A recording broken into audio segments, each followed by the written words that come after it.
चलिए सभी को राधे राधे। आज हम बात करने वाले हैं वर्गमूल और घनमूल की। आज का टॉपिक हमारा क्या है? वर्गमूल, जिसको हम क्या बोलते हैं?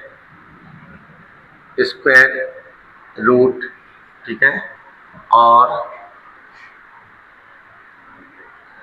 घनमूल, जिसको अपन क्या बोलते हैं? क्यूब रूट, ठीक है। इन टॉपिकों के बारे में हम चर्चा करने वाले हैं। तो सबसे पहले हम बात किसी कर रहे हैं वर्गमूल की। तो वर्गमूल में देखिएगा, सबसे पहला पॉइंट आप ये समझिएगा कि वर्गमूल को हम,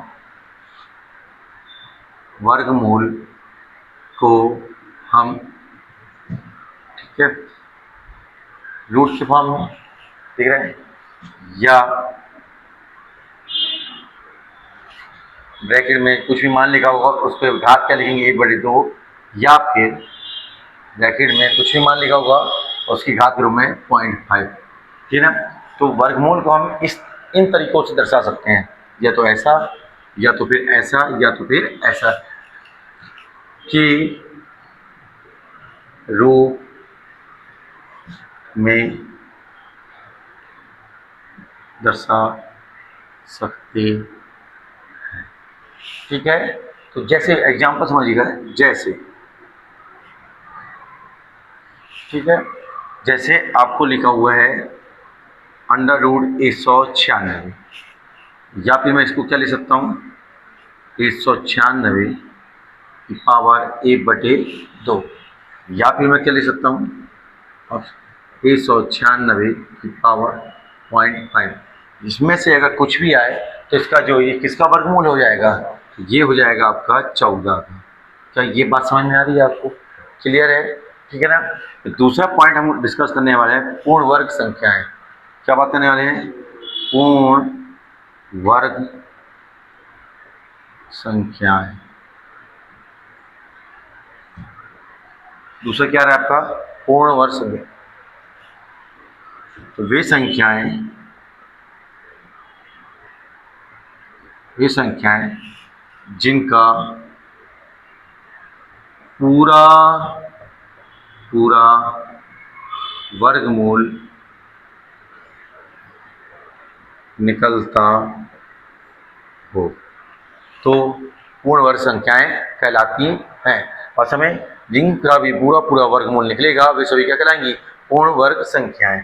जैसे जैसे देखिएगा 4, ठीक है, 9, 16, 25, 36, 49, फिर 64, 81, ठीक है, इस टाइप से ये सभी कैसी हैं? पूर्ण वर्ग संख्याएं हैं, ठीक है। अब ऐसे हम कैसे कब तक देखते रहेंगे? तो ठीक है ना, इससे संबंधित कुछ पॉइंट समझ लेते हैं। तो पहला पॉइंट समझ लीजिएगा, यदि इकाई के अंक, क्या लिखा हुआ है? यदि इकाई के अंक में 2 आए, 3 आए, या 7 तथा 8, क्या लिखा होगा? यदि इकाई के अंक में 2, 3 या 7 तथा 8 कोई भी अंक आए, वह संख्या कभी भी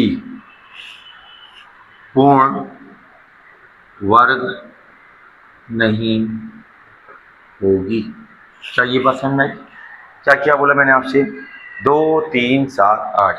तो मैं क्या लिख दूँ आपको? अगर ये अंक दिखाई दे रहे हैं 2, 3, 7, 8 इकाई के अंक में है, मतलब अंतिम अंक अगर आपका किसी भी संख्या का 2, 3, 7, 8 है, तो वह पूर्ण वर्ग कभी भी नहीं होगी, ठीक है ना।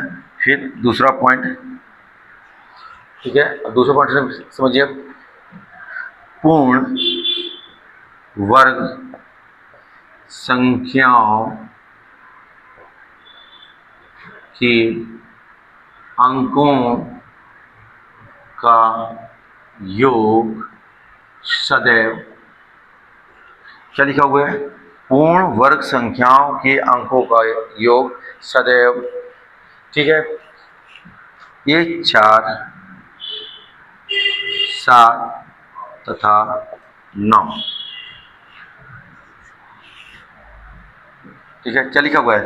पूर्ण वर्ग संख्याओं के अंकों का योग सदैव 1, 4, 7 तथा 9 होता है। मतलब आपका पूर्ण वर्ग संख्याओं के अंकों का योग 1 हो सकता है, 4 हो सकता है, 7 हो सकता है या फिर 9 हो सकता है। तो कौन कौन से अंक हो सकते हैं आपके पास? 1, 4, 7 या 9। क्या बात समझ में आ रही है कि पूर्ण वर्ग संख्याओं के अंकों का योग क्या हो सकता है? 1, 4, 7, 9। तो आप एग्जाम्पल देखिएगा, जैसे एग्जाम्पल देख लीजिएगा, 43, 56। क्या लिखा हुआ है? ठीक है, तो 43, 56 है। अब 43, 56 किसका है आपका? देख पा रहे हैं 43, 56? तो देख इसका योग करिए, 5 और 6 कितना हुआ? 11 और 3 14 और 4 18। 18 को फिर जोड़ दीजिएगा तो कितना आ गया? 9। आया ये बात समझ में आई कि नहीं? तो 43, 56 किसका वर्गमूल होता है? तो देखिए, अगर मैं वर्गमूल निकालता हूँ इसका कि 43, 56 किसका वर्गमूल है, तो 43, 56 अगर आपको निकालना है किसका वर्गमूल है, तो ये लास्ट के 2 अंक को छोड़ दीजिएगा, इसको आप छोड़िएगा पहले। समझ में आ रहा है? तो 43 से पहले कौन सी संख्या आएगी? 36। इसका पूरा, तो 36 किसका होता है? 6 का। तो ये 43 का 36 हो जाएगा, तो ये 6 हो जाएगा। और 6 इकाई के अंक में है, तो 6 इकाई के अंक में किस में आएगा आपका? या तो 4 में आएगा या तो 6 में आएगा। तो ये किसका हो जाएगा? 6 का। तो ये पूरा पूरा किसका है? 66 का। इसका ये आपका 66 का है। कोई दिक्कत यहाँ पे? तो ये लाइन समझ में आ रही है कि पूर्ण वर्ग संख्याओं के अंकों का योग सदैव या तो 1 हो गई, या तो 4 हो गई, या 7 हो गई, या ना 9। जैसे 225 में जोड़िएगा, ठीक है। फिर 169, तो 9, 6, 15 और 16 को फिर जोड़ेंगे तो 6 और 1 7। क्या समझ में आ रहा है? ये जो कहने का मतलब है आपको समझ में आया? आपको क्लियर है ये बात? दी गई संख्याओं में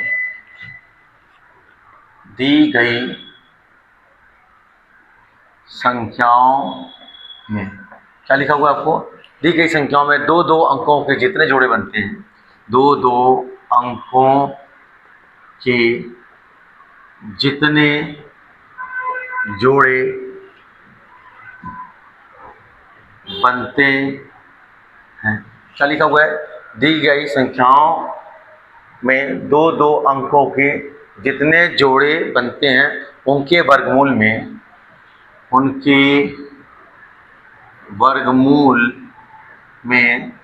उतने ही अंक होते हैं।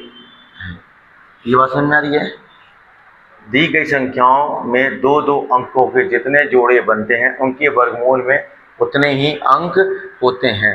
जैसे देखिएगा, अब भी आपने एग्जाम्पल देखा 43, 56 का। यही एग्जाम्पल देखा आपने 43, 56 का। देखो यहाँ पे ये एक जोड़ा और ये एक जोड़ा, तो कितने जोड़े बने? तो ये बोला 2-2 अंकों के जितने जोड़े बनते हैं उनके वर्गमूल में उतने ही अंक होते हैं। यहाँ कितने अंक होगा इसका वर्गमूल में? तो इसका तो 2 जोड़े तो 2 अंक आया बस में। तो देखिएगा, एक एग्जाम्पल आप और देख सकते हैं। ठीक है, तो एग्जाम्पल क्या दिया हुआ आपको? 41, 616 दिख रहा है? 41, 616। तो देखिएगा यहाँ पे, तो यहाँ पे कितने अंक हैं जोड़े हैं? ये एक जोड़ा, ये दूसरा जोड़ा, और ये हो जाएगा क्या? तीसरा जोड़ा। यहाँ पे 0 ले लेंगे तो 3 जोड़े हो गए। तो कितने अंक आएंगे आपके? 3 अंक। तो देखो यहाँ पे 2 अंक छोड़ देते हैं, तो अभी 416 है। तो देखो 416 से पहले क्या हो जाएगा? 400, और 400 किसका होता है? 20 का। तो ये 20 हो गया, आया बस हमें। और 16 किसका होता है? 4 का। तो ये जो बनेगा किसका बनेगा? 204 का। आ रही बात हमें? तो यहाँ कितने जोड़े बने थे? 1, 2, 3। तो कितने अंक आए? 3। आ रही बस हमें कि नहीं आई? क्लियर है? तो देखिएगा, कोई दिक्कत यहाँ तक है आपके पास? समझ में आ रहे? कि 18,769 के वर्गमूल में कितने अंक निहित हैं। इस टाइप से पेपर में क्वेश्चन पूछा जाता है आपसे, ठीक है ना। तो अब इसको क्या करेंगे, आपको ये क्या लिखा हुआ है मालूम है आपको, ऐसा लिखा हुआ है क्या, 18,769 लिखा हुआ है। तो के वर्गमूल में कितने अंक निहित हैं। तो इसको बनाने का तरीका क्या होता है, हमेशा पीछे से चालू करते जोड़ा बनाना। तो ये कितना हुआ, एक जोड़ा, ये कितना हुआ, दो जोड़ा, अब ये बच गया एक, तो इसको हम क्या लिख सकते हैं, जीरो। ये तो कितने हो गए, तो 1 2 3, तो कितने अंक हो गए, 3 अंक। तो आपका जो आंसर बनेगा वो बन जाएगा क्या, ऑप्शन बी। तो इस पॉइंट का मतलब समझ में आया आपको, ये कैसा क्वेश्चन आएगा और कैसे बनाना रहेगा। पॉइंट का मतलब दी गई संख्याओं में दो दो अंकों के जितने जोड़े बनते हैं उनके वर्गमूल में उतने ही अंक होते हैं। तो यहाँ पे देखिएगा, दो जोड़ा बना था तो 2 अंक आया, यहाँ पे कितना जोड़ा बना, 3 जोड़ा तो 3 अंक आया, यहाँ पे कितना जोड़ा बना, 3, तो 3 अंक में आया। सारी बात समझ कि नहीं आया, इस पॉइंट का मतलब समझ में आया आपको। और एग्जाम्पल क्या बोल रहा है कि नीचे दी गई संख्याओं में कौन सी पूर्ण वर्ग नहीं है। तो ये 4 ऑप्शन है। तो अब देखिएगा, अब आप इसको कैसे जल्दी जस्टिफाई करेंगे कौन सा है कौन सा नहीं है। तो अभी हमने थोड़ा देर पहले क्या पढ़ा था, अगर इकाई के अंक में क्या किया जाएगा आपके पास, 2 3 7 या फिर 8, इसमें से कोई भी अंक अगर आता है तो वह पूर्ण वर्ग नहीं होगा। ये यही पूछा है कि पूर्ण वर्ग नहीं है। तो यहाँ पे देखिए, यहाँ पे कितना है, 6 है, यहाँ पे कितना है, 4 है, यहाँ पे 4 है, यहाँ पे कितना है, 2। तो हमने पढ़ा है कि 2 3 7 8 में से कुछ भी आएगा तो वह पूर्ण वर्ग नहीं होगा। तो आपका आंसर क्या जाएगा, सी। क्या ये बात समझ में आई, तो आंसर क्या जाएगा, ऑप्शन सी। यह पूर्ण वर्ग कभी भी नहीं होगा। क्लियर है ये बात, चले आगे। यहाँ से क्या बोला है, पूर्ण वर्ग संख्याओं, क्या बोला आपने, दशमलव के बाद, पूर्ण वर्ग संख्याओं में दशमलव के बाद, ठीक है, अंकों की संख्या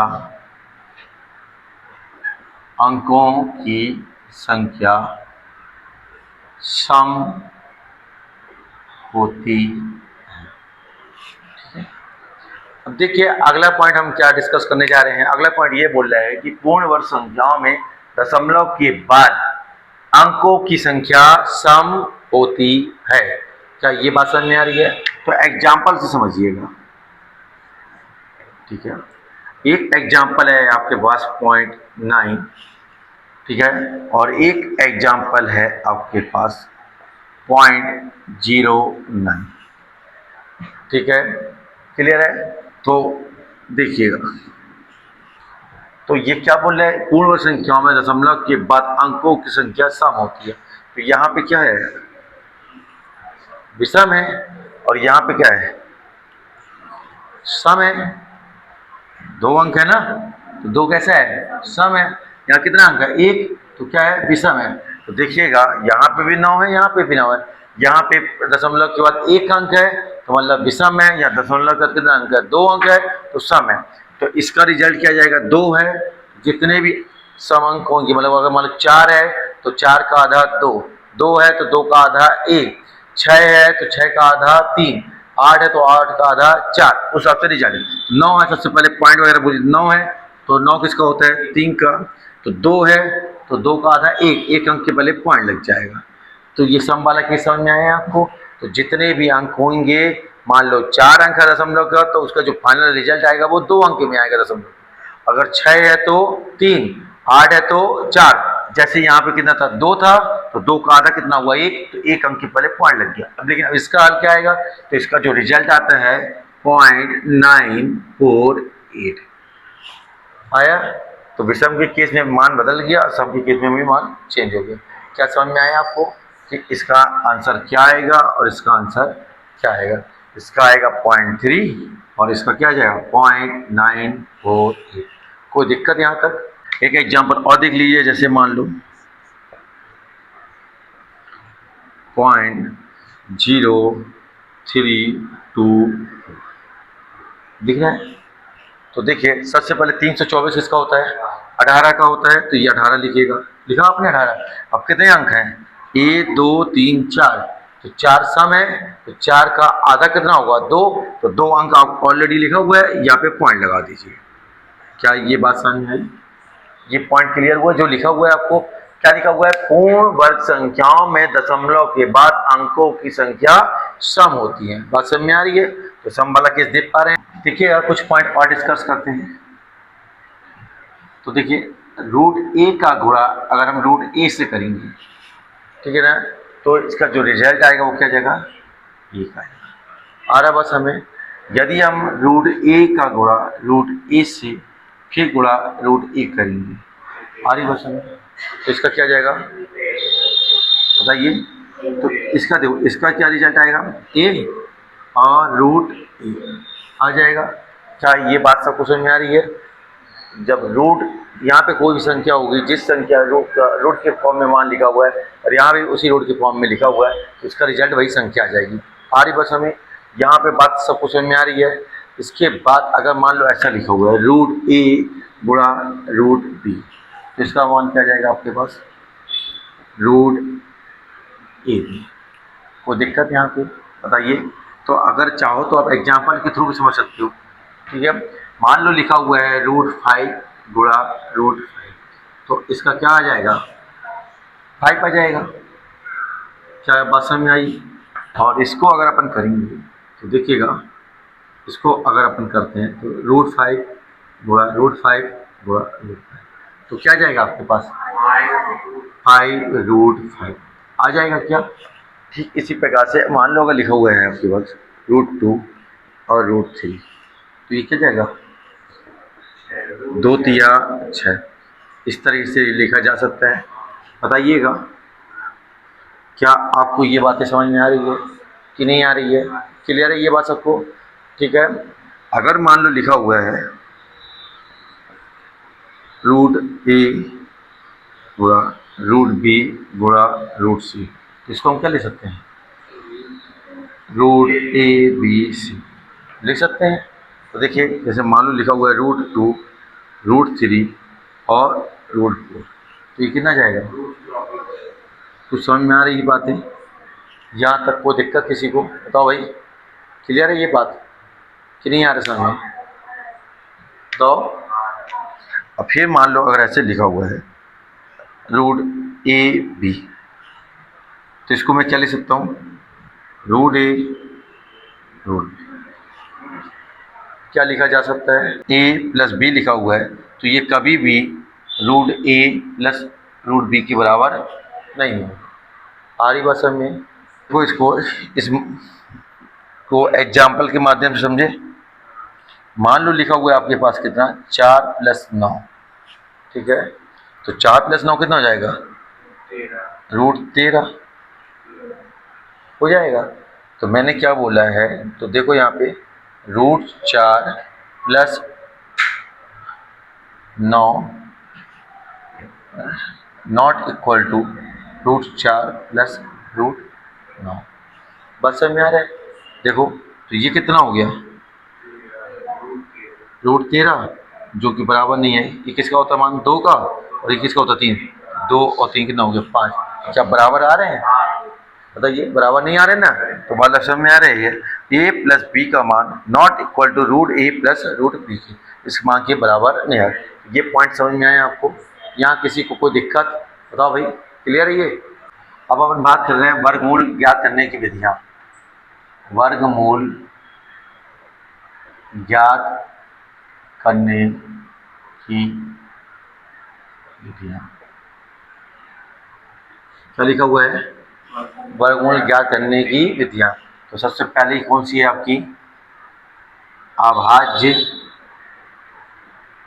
गुणनखंड विधि। सबसे पहले कौन सी आ रही है? अभाज्य गुणनखंड विधि। तो सबसे पहले अपन एग्जाम्पल के तौर पे देखते हैं। अभी थोड़ा देर पहले 43 56 देखा था ये मान। तो इसका अगर अपने को निकालना है तो कैसे निकालेंगे? देखो इसकी, तो 43 56, ठीक है। तो सबसे पहले हम देते हैं 2 से। किसे देते हैं? 2 से। तो 2 से दिया तो अपन ने क्या हुआ? ये 2 2 एकम 2, 2 सत्ते 14, 2 अट्ठे 16 आ जाएगा। फिर हम 2 से देंगे तो 2 एकम 2, फिर 1 में जाए 0, ये बन गया क्या 70। तो 2 अट्ठे 16, फिर 2 नाम 18। आया बस हमें, बस में आ रही है। अब 3 से दे दें, 3 तिरका 9, बचा 1 बन गया 3 छंग 18, 3 तिरका 9, फिर 3 से दे दीजिएगा। तो 3 एकम 3, 3 दूनी 6, 3 एकम 3, फिर 11 से दे दीजिएगा और फिर 11 से आया। तो ये कौन सी विधि है? ये आवाज गुणनखंड। तो कैसे करेंगे? 2 इंटू 2, 3 इंटू 3 और 11 इंटू 11। आवाज गुणनखंड विधि में वर्गमूल अगर ज्ञात करना है तो जोड़ा देखते हैं कि किसका जोड़ा बन रहा है, 2 का, 3 का, 11 का। तो 2 इंटू 3 इंटू 11, तो 11 किया 33, 33 दूनी 66, तो क्या 66 आ गया? यही देखा था अपन ने। तो ये कौन सी विधि से हो गया आपका? आवाज गुणनखंड विधि। क्या समझ में आ रहा है? वर्गमूल निकालने की आवाज गुणनखंड विधि।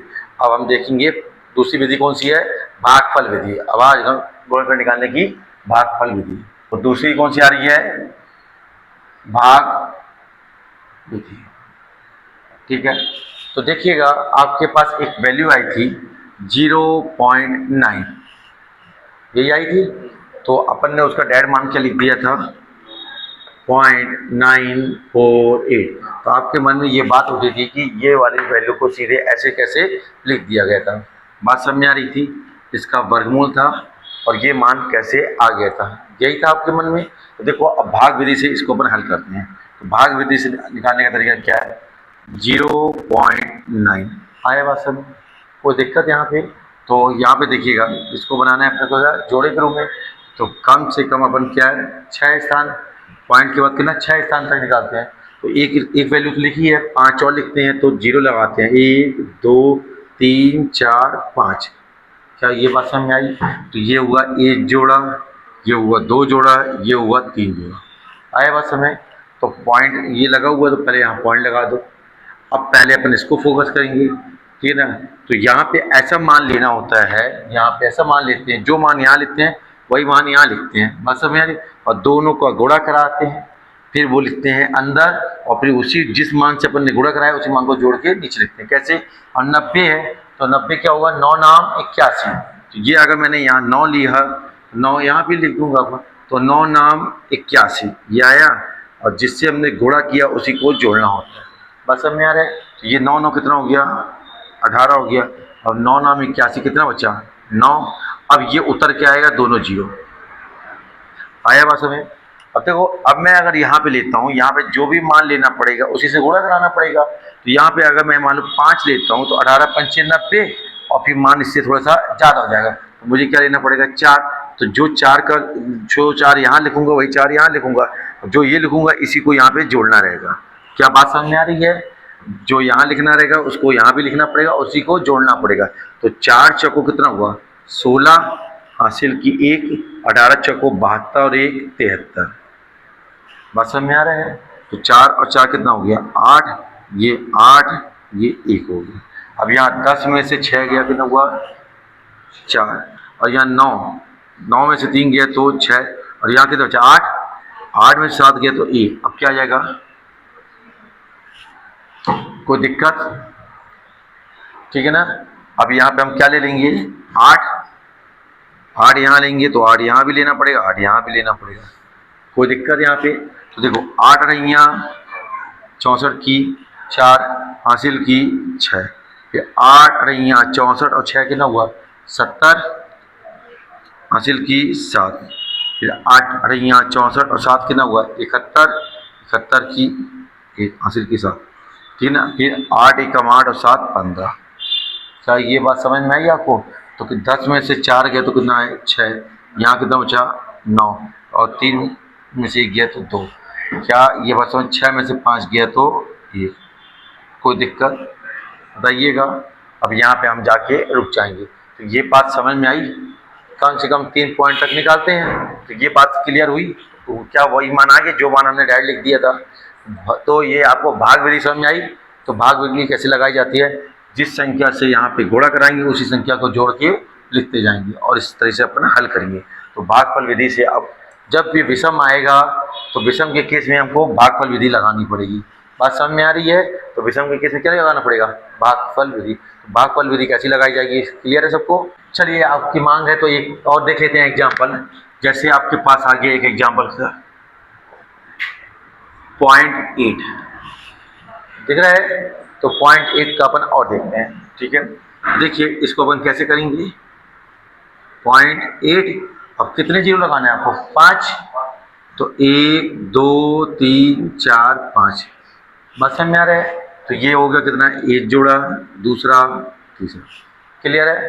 तो देखो 9 नाम 81 ज़्यादा हो जाएगा तो 9 से कम लेना पड़ेगा, तो 8 लेना पड़ेगा। तो 8 यहाँ लिखेंगे, तो 8 यहाँ पॉइंट लगा दीजिएगा, ये पॉइंट, और 8 यहाँ लिखना पड़ेगा, कोई दिक्कत? तो 8 अड़ैया कितना हो गया, 64 हो गया, कोई दिक्कत यहाँ पे? तो यहाँ कितना बचा, 16 आया बस हमें। अब क्या होगा, ये 2 जीरो नीचे आ जाएगा, कोई दिक्कत है यहाँ पे? अब अपन ने क्या किया, 8 से गुणा किया था तो 8 ही जोड़ना पड़ेगा, तो 8 8 कितना हो गया, 16, कोई दिक्कत है यहाँ पे? अब क्या लेना पड़ेगा आपको, 9 ले लें क्या, ठीक है? 9 अगर यहाँ पे 16 नंबर कितना होता है, 144, ठीक है? तो 9 अगर यहाँ लेंगे तो 9 यहाँ भी लेना पड़ेगा, और 9 ही आपको क्या करना पड़ेगा, जोड़ना पड़ेगा। तो 9 9 कितना हो गया, 18, हासिल की 1, तो 6 और 1 7, और ये 1 हो गया। आया बात समझ में? कोई दिक्कत? अब देखो 9 नाम 81 की 1, हासिल की कितना आ जाएगा, 8 आ जाएगा, फिर 9 छक्का 54, और 8 कितना हुआ, 62, बचा कितना, 6, फिर 9 एकम 9 और 6 15, कोई दिक्कत यहाँ पे? तो यहाँ पे कितना जाएगा, 10 में से 1 गया तो 9, 9 में से 2 गया तो 7, और यहाँ पे 0 0। क्या समझ में आया? अब क्या होगा आपका, 2 जीरो ये उतरेंगे, कोई समस्या? अब यहाँ पे क्या करना पड़ेगा आपको, ठीक है? तो यहाँ पे कोई संख्या लिखना है, तो 5 ले रहे हैं, 5 अगर यहाँ लेते हैं तो 5 मुझे यहाँ भी लेना पड़ेगा, और यही 5 जोड़ना पड़ेगा। पहले ले तो 5 का गुणा 5 करेंगे तो कितना आ जाएगा, 25, हासिल की 2, समझ आया? 5 का गुणा 5 से किए तो 25 की 5, हासिल की 2, 8 पंचे 40, और 2 कितना हो जाएगा, 42, हासिल की 4, फिर 7 पना 35, और 4 39, की कितना हो जाएगा, 9, हासिल की 3, तो 5 एकम 5 और 3 8, तो क्या इससे मान ज़्यादा हो गया? तो फिर हम यहाँ पे 5 ना लेके मुझे क्या लेना पड़ेगा, यहाँ पे 4 लेना पड़ेगा। क्या ये बात सबको समझ में आई?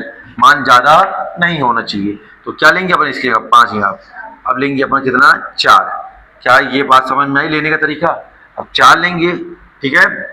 और देखो यहाँ पे वैसे भी कैसा था, ये 17 था, जब हमने 5 लिया था 17 पना 85, तो इससे ज़्यादा हो रहा था इससे, तो 4 लेना पड़ेगा। तो 4 चौको 16 की 6, हासिल की 1, 8 चौको 32 और 1 33 की 3, हासिल की 3, 7 चौको 28, 3 31 की 1, हासिल की 3, फिर 4 एकम 4 और 3 7। क्या समझ में आया आपको? क्लियर है? तो 10 में से 6 गया तो 4, 9 में से 3 गया तो 6, और 8 में से 1 गया तो 7। तो 0.8 का मान कितना आ गया आपके पास, 0.8 का मान कितना आ गया, 0.89 आया। कुछ समझ में? क्या भाग विधि समझ में आई निकालने की?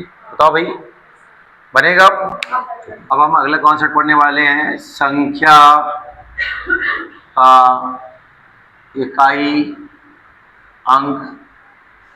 क्या लिखा हुआ है, संख्या का इकाई अंक वर्ग मूल का इकाई अंक। क्या लिखा हुआ है, संख्या का इकाई अंक और वर्गमूल का इकाई अंक। तो पहले इसके लिए देखिएगा, अपन 10 अंक तक लिख लेते हैं। तो 1 का वर्ग करेंगे तो कितना आएगा, 1, 2 का करेंगे तो 4, फिर 3 का करेंगे तो 9, 4 का करेंगे तो 16, 5 का 25, 6 का 36, 7 का 49, 8 का 64, 9 का 81 और 10 का 100 आ रहा बात समझ में कि नहीं आ रहा है? तो देखिए, तो ये क्या है आपका, देखो ये आपका वर्गमूल को बता रहा है और ये आपको क्या बता रहा है, संख्या को बता रहा है, 1 2 3 ये संख्या। तो देखो वर्गमूल 4 का मान कितना हो जाएगा, 2। आ रही बात समझ। वर्गमूल 9 का मान कितना होगा, 3। वर्गमूल 16 का 4। वर्गमूल 25 का 5। वर्गमूल 36 का 6। वर्गमूल 49 का 7। 64 का 8। 81 का 9 और 100 का 10। तो आपको समझ में आ रही है बात। आपको अगर वर्गमूल में इकाई अंक क्या है आपके पास, 1 है। एक और कहाँ पे है, क्या देख पा रहे हो, एक यहाँ पे एक आ रहा है और यहाँ पे एक आ रहा है। कोई दिक्कत यहाँ पे, तो ठीक है। तो संख्या का इकाई अंक कितना है, अगर 1 है, संख्या का इकाई अंक कितना है, 1 है। कोई दिक्कत यहाँ पे, तो वो तो वर्गमूल में कितना हो जाएगा, 1 और 9। ऐसे हुआ क्या, नहीं समझ आया, बताओ भाई। आया कुछ समय। संख्या का इकाई अंक 1 कब होगा, जब वर्गमूल का इकाई अंक क्या हो सकता है, या तो 1 होगा या तो 9 होगा। क्या आप बात समझ में आ रहे हैं कि नहीं आ रहा है, बताइएगा। कोई दिक्कत। फिर इसके बाद आपका क्या है, तो देखो संख्या का इकाई अंक, संख्या का इकाई अंक हमने देखा है कि 2 नहीं हो सकता, 3 नहीं हो सकता, 7 नहीं हो सकता, 8 नहीं हो सकता। तो 1 के बाद क्या आएगा, 4। तो 4 कब कब मिल सकता है आपका, जब क्या होगा, तो ये देखो समझ में आ रहे हैं। तो कब कब, 2 और 8। क्या बात समझ में आई, तो ठीक है ना। तो 2 नहीं होगा, 3 नहीं होगा, फिर 7 नहीं होगा, 8 नहीं होगा। अब 5 का क्या रहेगा, 5 ही रहेगा, ठीक है ना। 5 का 5 ही रहेगा। फिर आपका क्या हो गया, 6। तो 6 कहाँ कहाँ है, देखिए 6 दिख रहा है आपको। तो 4 और 6 में संख्या का इकाई अंक अगर 6 है तो 4 और 6। सारी बात समझ में, कोई दिक्कत यहाँ पे। फिर आपका क्या हो बचा, तो 2 3 नहीं आ सकता, 7 नहीं आ सकता, 8 नहीं आ सकता। तो 6 हो चुका था, 7 नहीं आएगा, 8 नहीं आएगा, कौन बचा, 9। तो 9, तो 9 कहाँ दिख रहा है आपको, देखो 9 यहाँ दिख रहा है और 9 यहाँ दिख रहा है। क्लियर है, कोई दिक्कत यहाँ पे। तो किसका किसका, 3 और 7। क्या ये बात समझ में आई कि नहीं आई आपको, बताइए भाई, बोलो। आया, ठीक है। कोई दिक्कत, जैसे अभी आपने एक एग्जाम्पल देखा था, कौन सा, 43 56, ठीक है ना। तो इकाई का अंक कितना था, 6। तो इकाई का अंक 6 है, तो किसका हो सकता है, 6 का। तो मतलब ये किसका बना था, 66। 66 का 6 आया था आपको। क्या ये बात सब कुछ समझ में आई। तो क्या क्या वर्गमूल का इकाई अंक क्या क्या हो सकता है आपका, अगर 1 है 9 है तो संख्या का इकाई अंक क्या होगा, 1 होगा। अगर वर्गमूल का इकाई अंक 2 या 8 है तो संख्या का इकाई अंक क्या होगा, 4। बात समझ में आ रही है। अगर वर्गमूल का इकाई अंक कितना 5, तो इसका भी 5। वर्गमूल का इकाई अंक कितना 4 और 6 है, तो संख्या का इकाई अंक कितना आएगा, 6 आएगा। और वर्गमूल का इकाई अंक 3 और 7 है तो संख्या का इकाई अंक कितना आएगा, 9 आएगा। क्या ये बात सबको समझ में आई, बताइए, सबको क्लियर हुआ। तो आज हमने वर्गमूल का बेसिक पढ़ा है। क्या आप लोगों को समझ में आई कि वर्गमूल में क्या क्या बात होती है। ये छोटी छोटी सी बातें हैं जो आपको सवाल के दौरान आपको क्या है, सावधानी बरतनी होती है, और इससे सवाल आपका सही और गलत होता है। तो क्या आप बना पाएंगे, आप समझ में आएगा। तो इससे संबंधित अब हम सवाल नेक्स्ट क्लास में करेंगे। क्लियर है, सभी को राधे राधे।